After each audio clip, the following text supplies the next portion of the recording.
This is Hollywood. Your pal Matías Bombal with you, and we take a look at the epic new Formula One race movie, Rush, from Universal Pictures.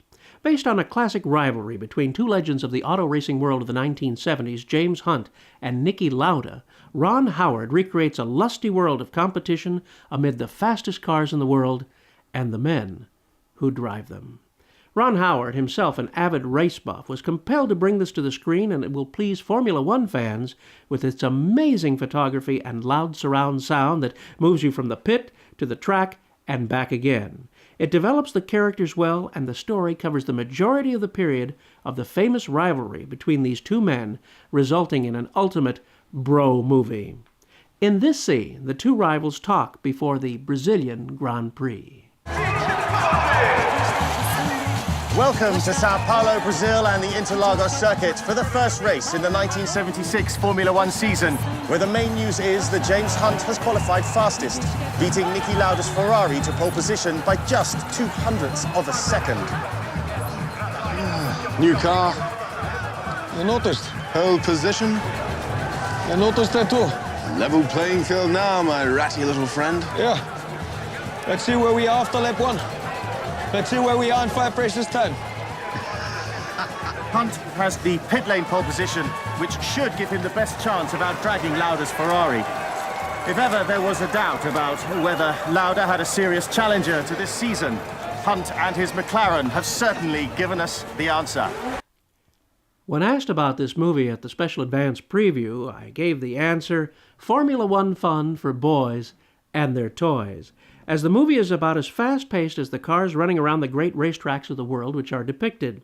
You may detect a lack of enthusiasm on my part for the fanatical aspects, loud and fast, of car racing, which may be true. Although I love automobiles and automotive history, I am, after all, the vice president of a section of the Mercedes-Benz Club of America.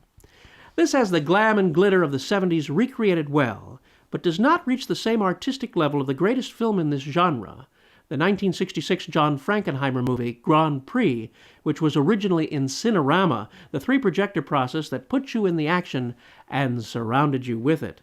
That's not to say that you're not in the races in a very realistic way with Rush, which has some stunning and very pretty action photography and places the camera on the tip of these race cars, making you hurl down the track from your own theater seat at high velocity. Ron Howard does throw in a few breathing spots and a lovely tribute to a classic film scene in Howard Hawks' It Happened One Night, where Claudette Colbert shows Clark Gable how to thumb a ride. Howard takes that idea, gives it a fun modern twist that you'll just have to wait and see in the movie. Here's another of the few calm moments where James Hunt, played by strapping Chris Hemsworth, whose manner reminds me a lot of Errol Flynn, meets his wife-to-be, Susie, played by winsome Olivia Wilde.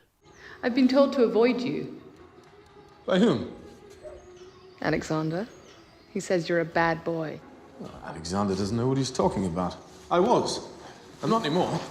The new me is very professional. Early to bed, early to rise, or very dull. But according to the team, it's the best way to keep beating the goose-stepper. And personally, I've always been a great believer in getting there on the day, putting my foot down and playing chicken with everyone else. Oh. But they don't want me doing that anymore. They want my body like a temple and my mind like a monk. And what about your soul, your heart? And they've got ideas about that too.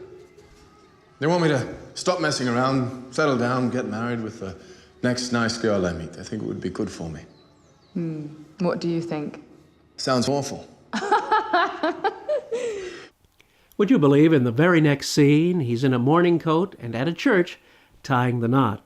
This is going to be a big hit movie for the guys, and the girls won't mind the generous offerings of Mr. Hemsworth's physique. Yet as handsome and as expensive as this production is, I just don't think it'll be remembered as one of the great movies for posterity. One little tidbit for you in closing. Niki Lauda is played in the film by the actor Daniel Brühl.